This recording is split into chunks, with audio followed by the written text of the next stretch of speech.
And now we get into the kind of the bedrock. How do you understand the Bible? Proper biblical interpretation, we need to understand that context is vital. The first canon, or the law of textual interpretation, is what did God mean when he spoke to the original recipients of that portion of Scripture? That's the primary interpretation. Thus, the historical framework, the geographical, the grammatical is vital to proper biblical hermeneutics. Now, the word hermeneutics is the theological term, or you might have heard the term interpretation, how to interpret the Bible. Now, look up from your slides for a second. Understand this. There's only one interpretation of any passage of Scripture. That's what God meant to whoever he originally addressed that passage of Scripture to. One, look at this, one interpretation, but endless applications.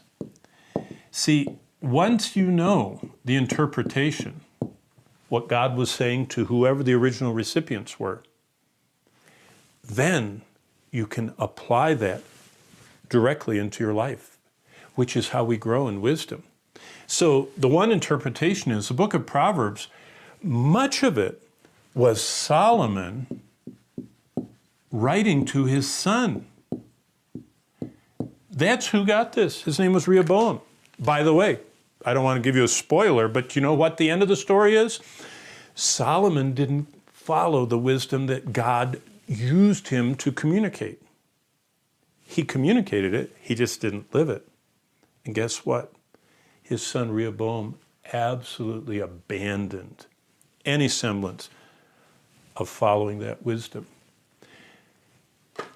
But there are many applications, endless, in my life, in your life. Okay, now back to the slides, because if proper interpretation has to do with the history and the geography, look where Solomon was when he wrote this. See Solomon's kingdom? This is the Mediterranean. This is modern-day Cyprus here. This is modern-day Egypt here. I mean, this is Iraq, and over here is Iran. So look where Solomon was, and Saudi Arabia is down here. Now, sacred geography is everything happens somewhere. The book of Proverbs was written by the king that was in this area geographically, okay? Secondly, the next slide, sacred history. Here's the book of Proverbs right here. Here's the book of Proverbs in a timeline.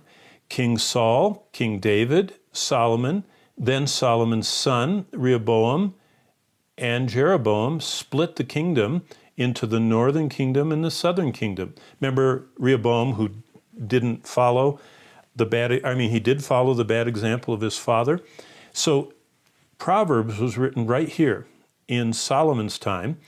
And look what it's parallel to. It's during the time of the book of 1 Kings and the prophets Isaiah, Micah, Nahum, right in here. This is the time period. So sacred history is everything happens sometime.